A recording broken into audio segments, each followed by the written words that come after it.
La vocación a la educación es tan importante porque no es solamente como cumplir con un programa. Yo siento la consolación de la vida interior. O sea, Dios me está diciendo, yo quiero, que me siga sirviendo ahí. Exacto. Me imagino que Ignacio en su momento, cuando crea la compañía, no pensó en tener un equipo de educadores. Sino en educación hay un tópico que es la profecía cumplida. Entre los educadores decimos que cuando un profesor está convencido que tal estudiante no va a dar frutos, no los da. Todo amar y servir es lo que nos guiará en la vida diaria, y Dios siempre estará. En la pausa ignaciana ven a descubrir que en cada rincón a Dios puedes sentir. Todo depende de ti, en cómo decides vivir. Ayudarte a encontrar a Dios es la misión.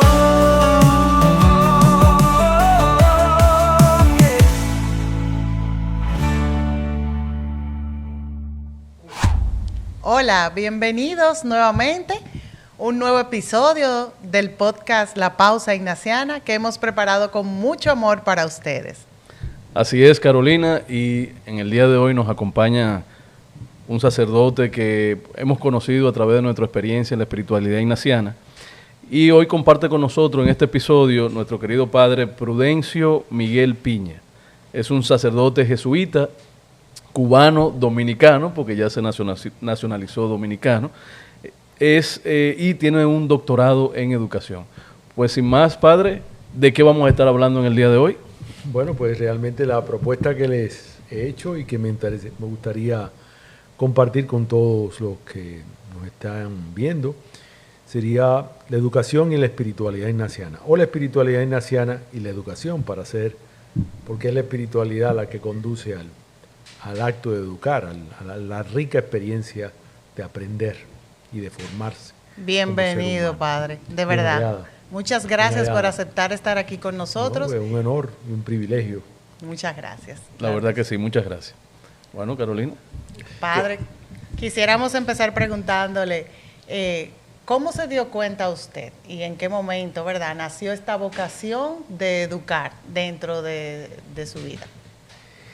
Realmente, cuando yo me empiezo a preguntar, cuando empecé a darme cuenta que me gustaba educar, fue casi recién ordenado. Ustedes conocen que yo fui primero 7 años sacerdote secular y después pasé a la Compañía de Jesús. Pero ya siendo sacerdote secular organicé muchos encuentros juveniles. Estuve al frente de toda la pastoral juvenil de allá de La Habana, cuando era sacerdote en la diócesis de La Habana, y me di cuenta que me agradaba organizar procesos educativos.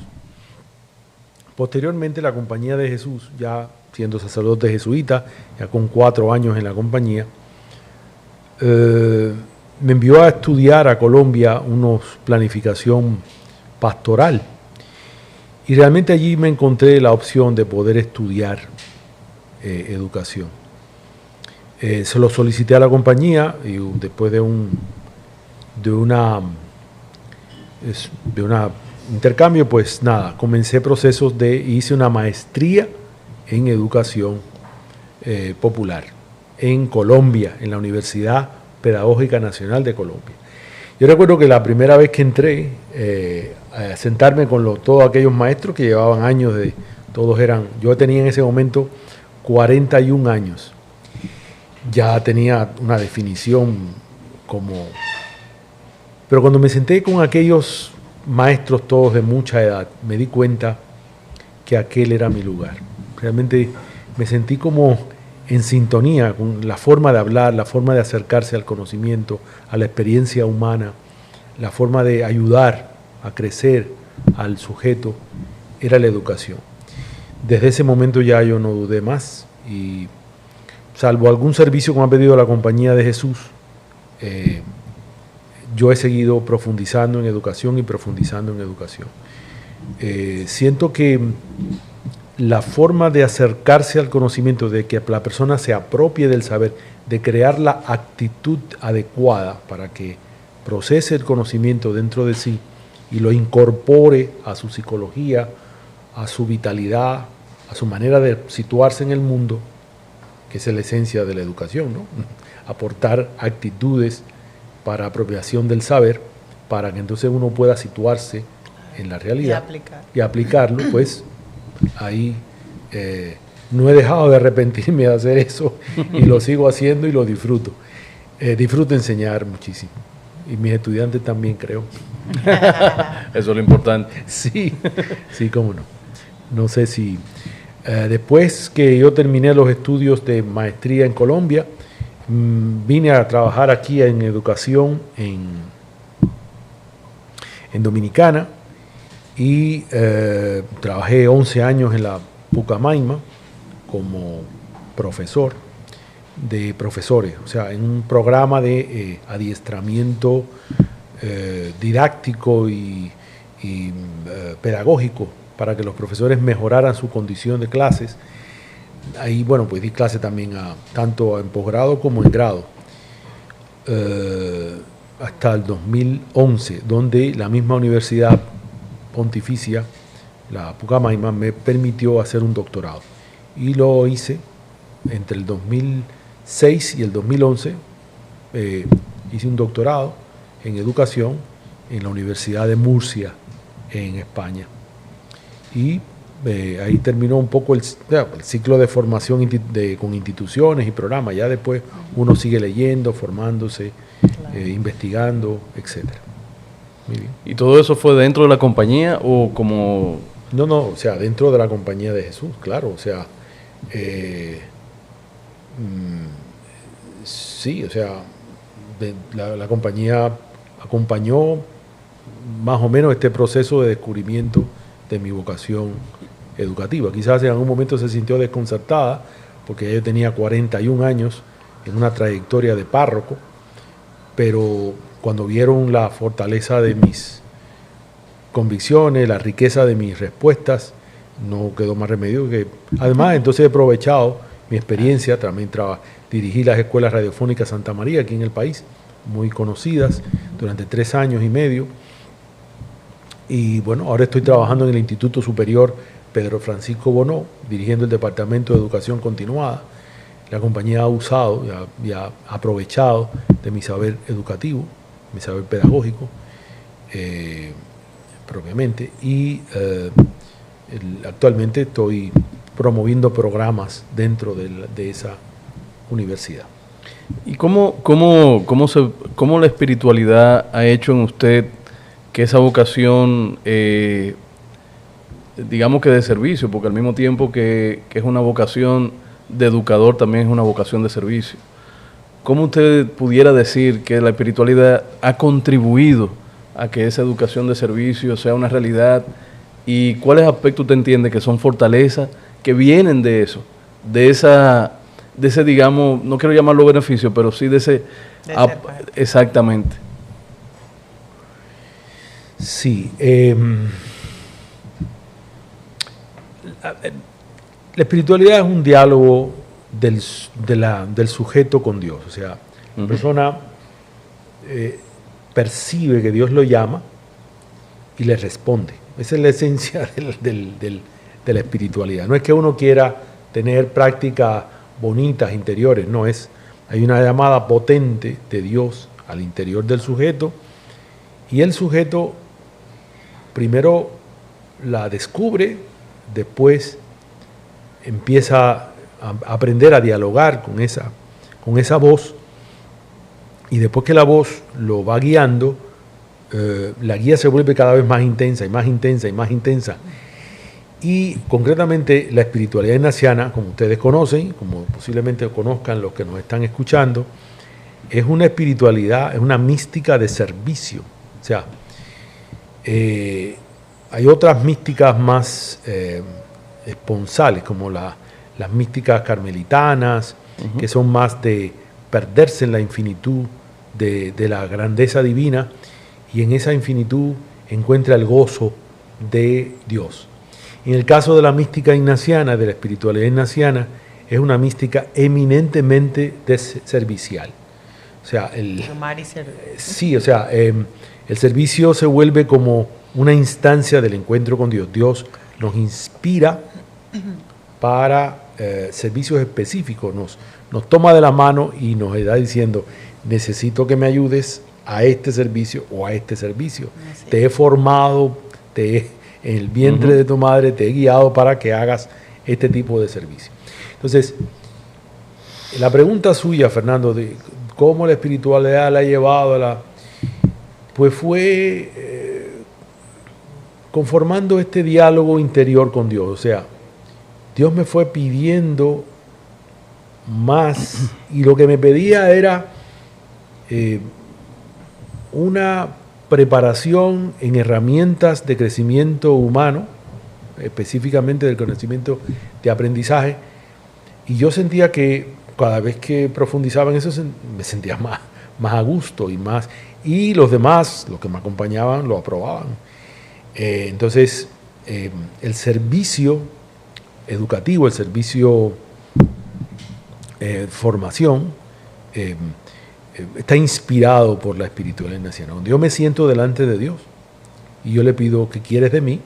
Él me dice, forma, educa, colabora en el aprendizaje, sí, crea espacios de fortalecimiento de las personas.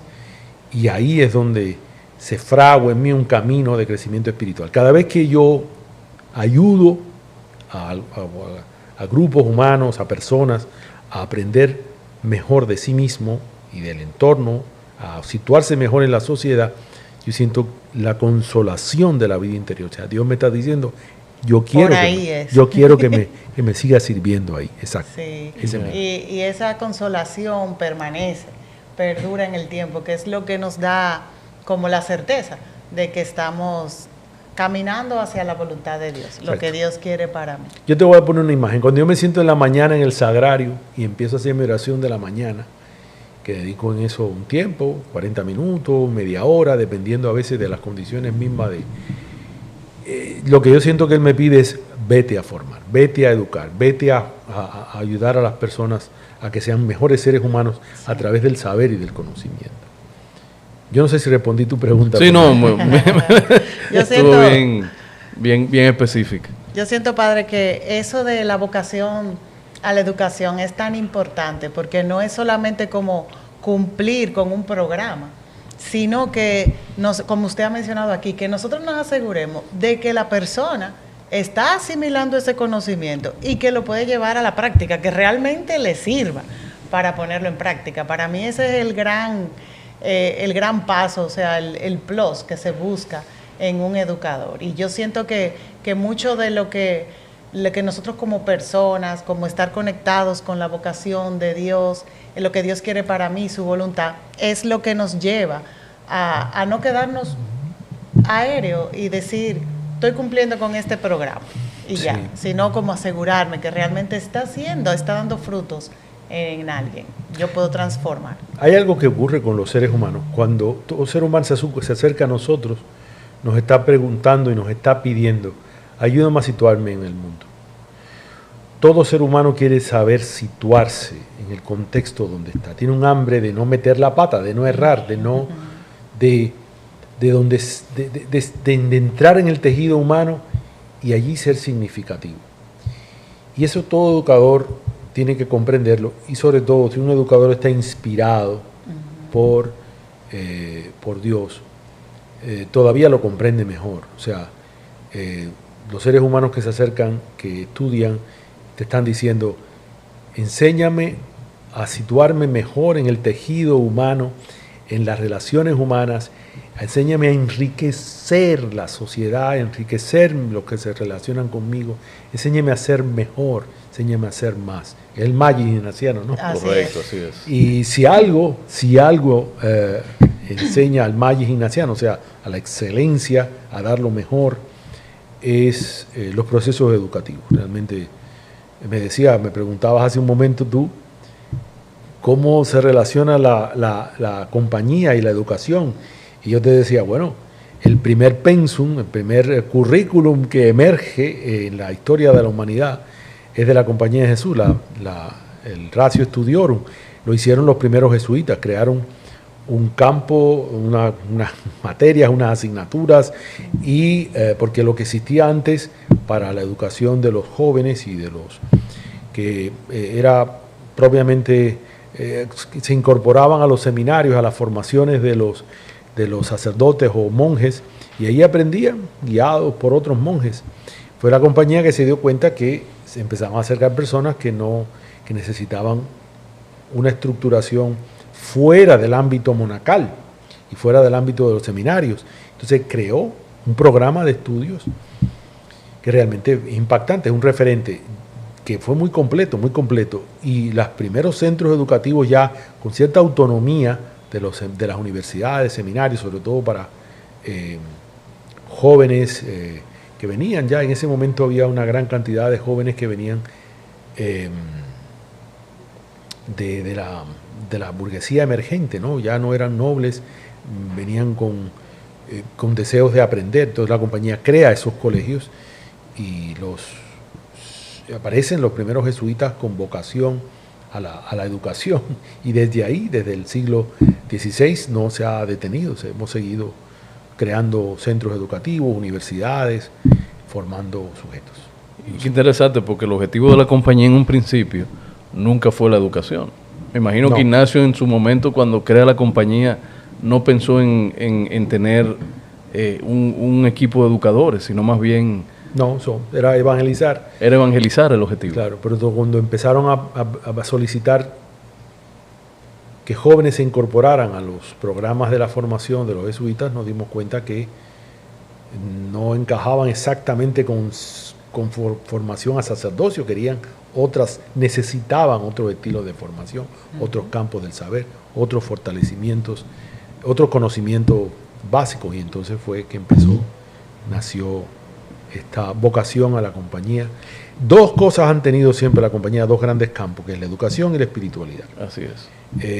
Hemos sido párrocos, hemos sido científicos, hemos sido misioneros, pero estos dos grandes campos del conocimiento humano realmente han sido los fuertes para la Compañía de Jesús. Y yo pienso que quizá, padre, no sé, con temor a equivocarme, pero yo pienso que justamente la educación y la espiritualidad van como tan de la mano, porque al final tienes que estar preparado para la misión o para lo que viniste, tu propósito de vida.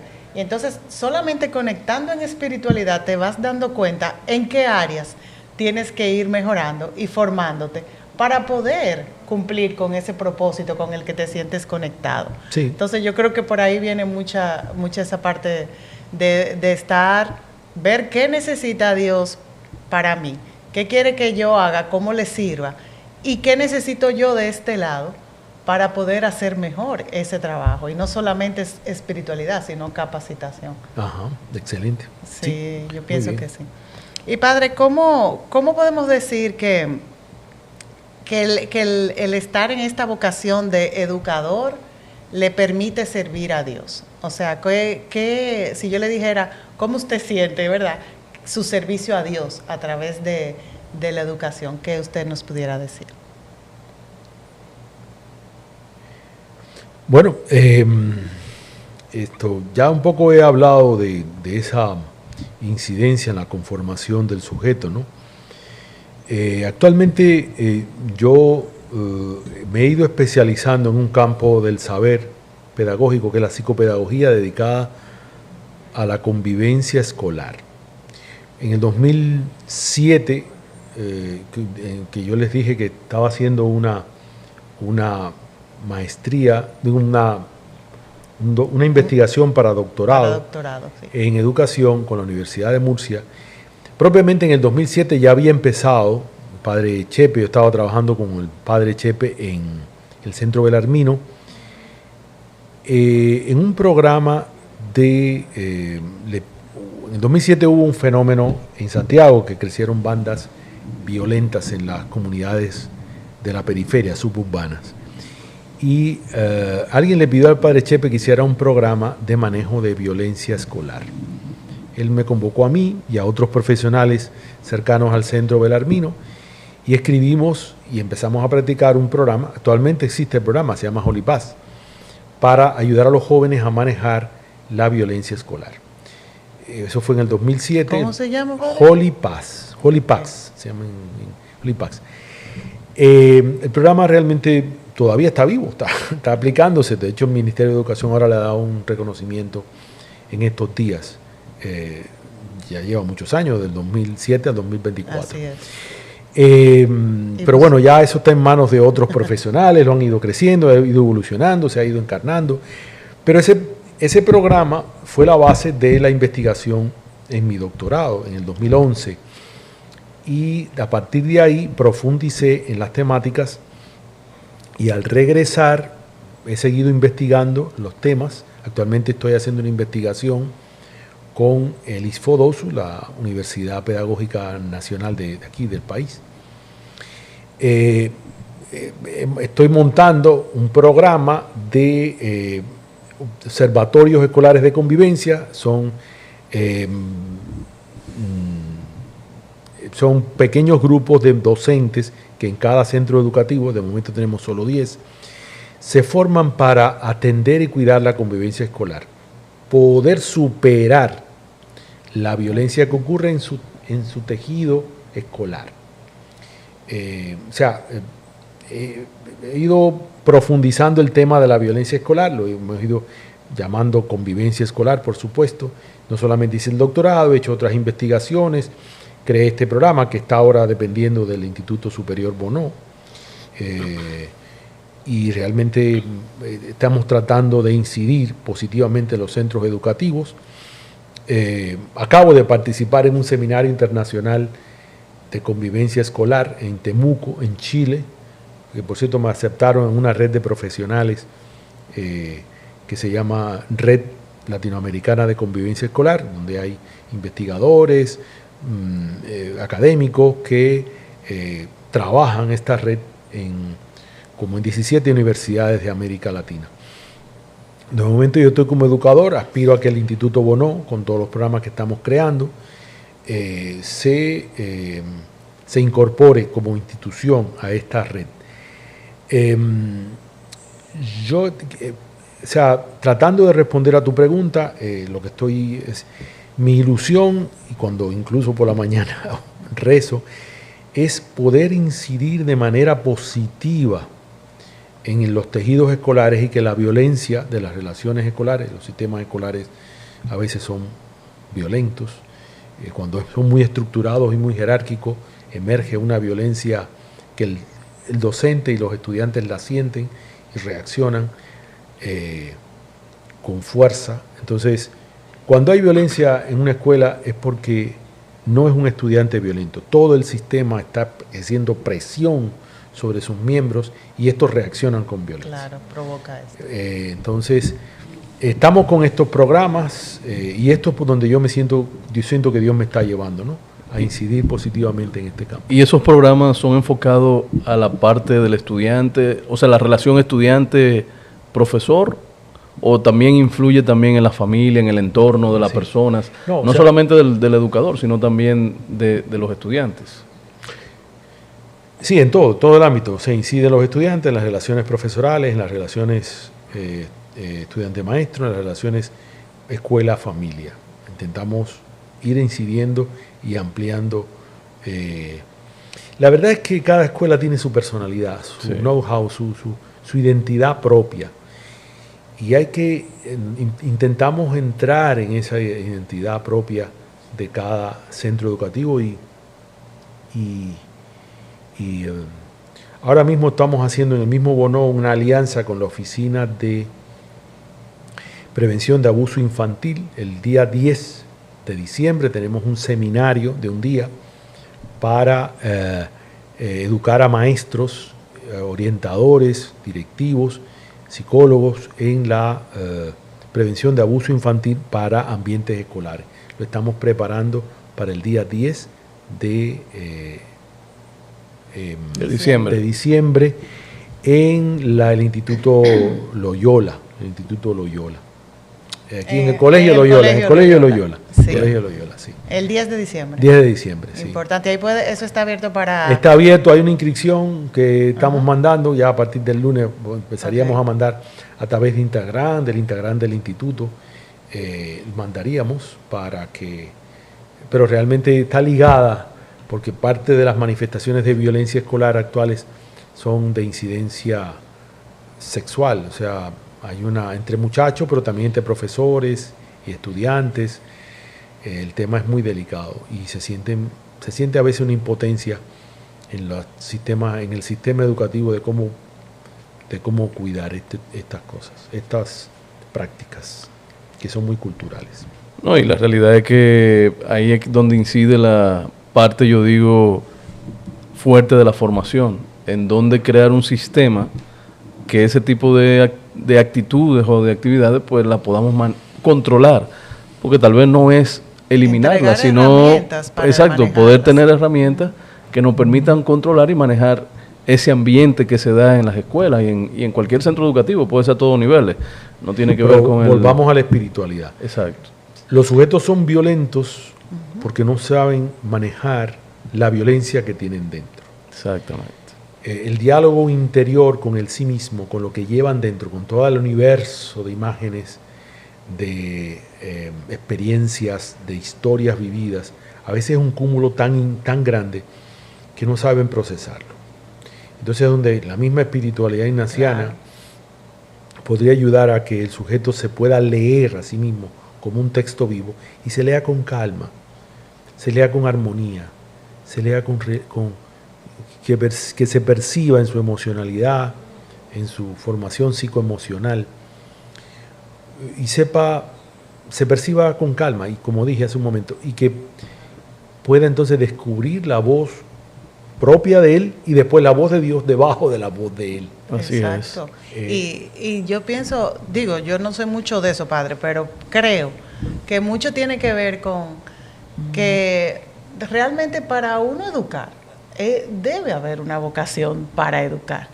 Que el hecho de que tú hayas decidido dar clases en un colegio o en una universidad, que no sea por una condición económica, que sea ciertamente porque tú tengas esa vocación, porque al final, y yo sueño con que en algún momento pueda cada docente de este país y del mundo entero tener como su momento de buscarle a Dios, de buscar la espiritualidad, de que eso lo lleve a conectar con su vocación o a darse cuenta de, no, aquí no es el lugar donde yo mejor estoy haciendo por los demás. Muchas veces pienso que hay personas que están educando porque ahí llegaron, por cualquier condición, no por vocación como tal. El conectar, el estar en espiritualidad puede decirte inclusive, esta no es mi vocación, aquí no es donde yo debo estar. Y mucho de la violencia que puede generarse es justamente por nosotros encontrarnos contenidos en un lugar donde no debemos estar. Sí. Eso sí, yo conocí mucho, pero... No, o sea, para educar hace falta una mística. O sea, para formar el sujeto hace falta una mística interior. Sí. No es como aprender a manejar un torno o unas piezas de carpintería.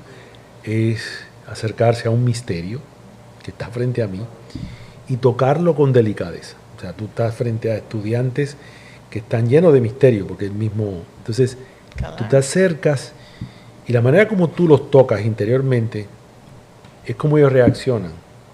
Si tú respetas su misterio, le ayudas a respetar el misterio y le enseñas a cómo respetar el misterio que habita dentro de ellos, puedes hacer gran cosa. Y en eso la espiritualidad naciana tiene mucho que decir.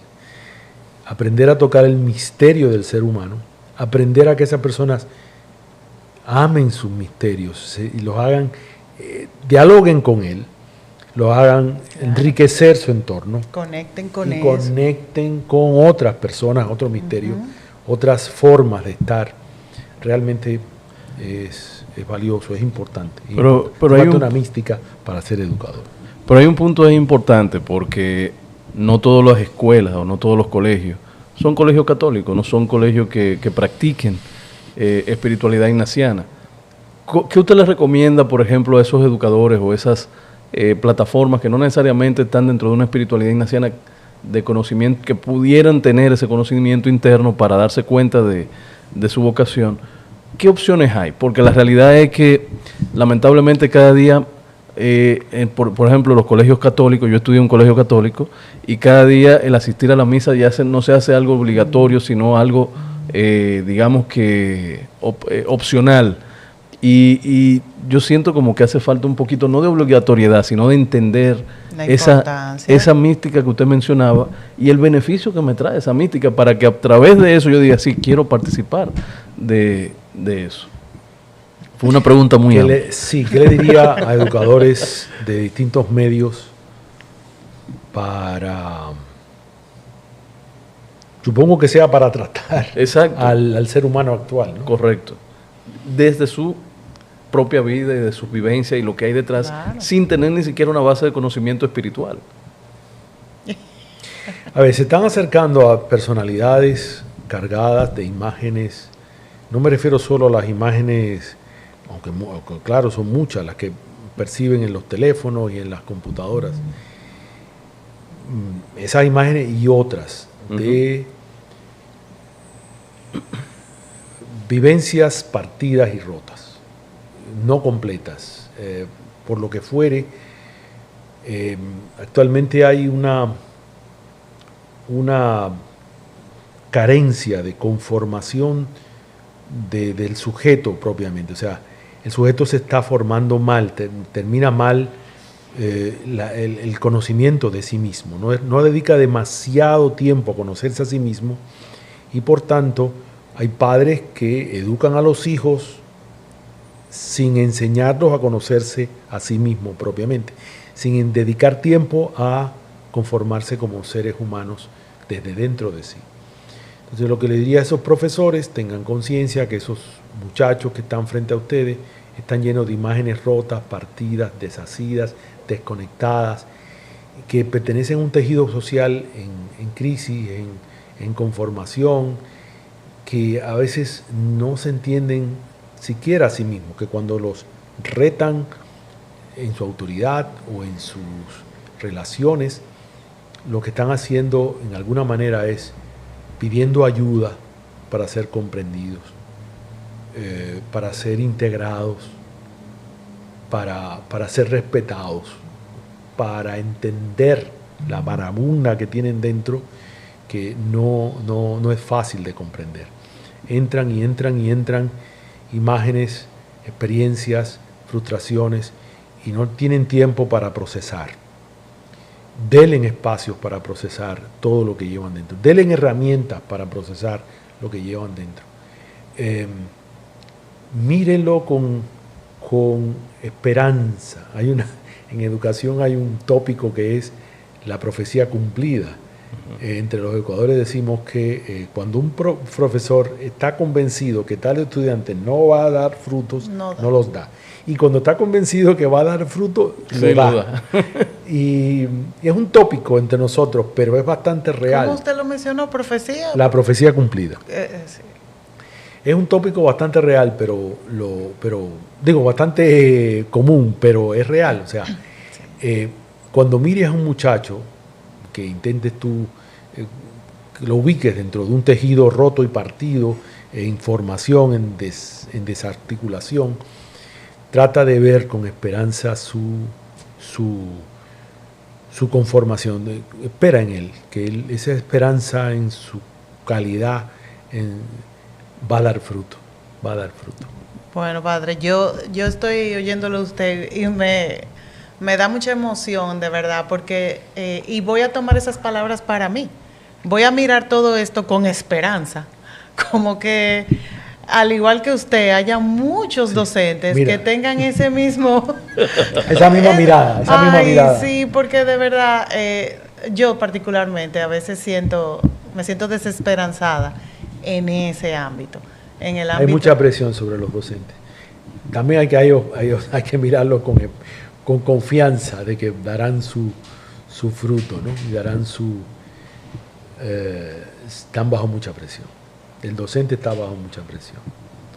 ¿no? Y yo creo que el docente en en toda la estructura escolar, sobre todo, porque como que hay mucha responsabilidad sobre el docente y muchas veces los padres cometemos el error de simplemente dejar que eso, que sea el docente que se encargue, cuando hay un gran peso del lado de la familia también.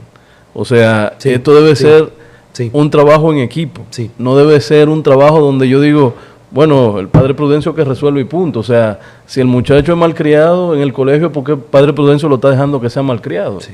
Entonces, como que hay una falta como tal vez, no sé, de comunicación, de sensibilidad hacia la educación per se, porque no es una educación única la que va a recibir, sino que también debe ser de ambas vías. Muy bien, sí, exactamente. El, el, el, De el forma padre, general. el padre y los padres deberían formar equipo con los maestros y bueno, con los maestros y las comunidades educativas, ¿verdad? Porque un niño tiene mucha incidencia de distintos actores dentro de la escuela. Y en equipo tratar de hacer crecer no tanto recriminarlos o exigirles buenos tratos, hay que exigírselo por supuesto, el papá es el defensor de los derechos del niño, pero también ser colaborador de los sistemas, de los centros educativos y de los sistemas escolares. Yo antes de cerrar el podcast, quiero que no se me quede una pregunta sin hacerle. Hoy en día se oye mucho el tema de que la educación actual no va con los tiempos de hoy. Lo oigo no por el tema de que esté descontinuada la educación o tal vez sea el método de educar que está fuera de lo que hoy exige la sociedad como tal.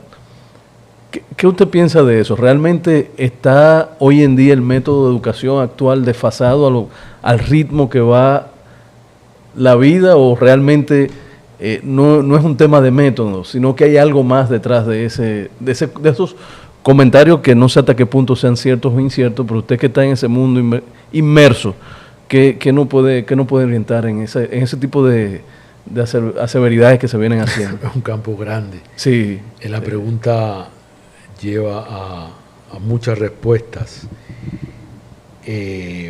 Si la educación actual es adecuada a las generaciones actuales. Correcto, y lo digo porque muchos de las personas demandas de la actualidad. ven más el éxito de una persona tal vez más en lo que tenga de dinero que lo que tenga de conocimiento. Entonces, muchos se quejan de que no fueron a las universidades, o no, vamos a decir que no fueron a las universidades, dejaron las universidades o los estudios porque el método que se tiene no llena la parte educativa que ellos están buscando. No, definitivamente no. Ese fue el gran debate del siglo XX, los modos educativos. Y al comienzo del siglo XX hubo bellísimas propuestas de cambiar los sistemas educativos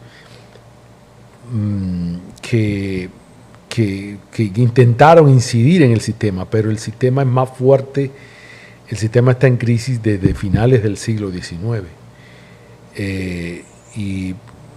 O sea, meternos en ello va a ser bastante complejo, pero definitivamente sí, o sea, hace falta empoderar a los aprendices, o sea, hacer que ellos sean los que tomen el control del saber, de lo que quieren aprender y se les dé herramientas para aprender.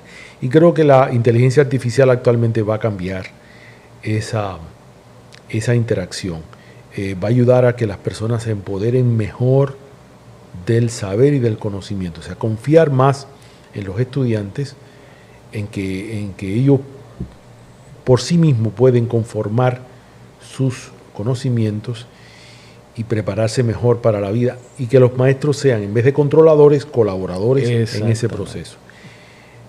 Pero todavía estamos lejos se intentó, como repetí, en el siglo XX, pero al final no dio resultado. La posguerra significó una vuelta a las formas tradicionales y actualmente la escuela sigue prácticamente como estaba en el siglo XVIII. Poco cambio.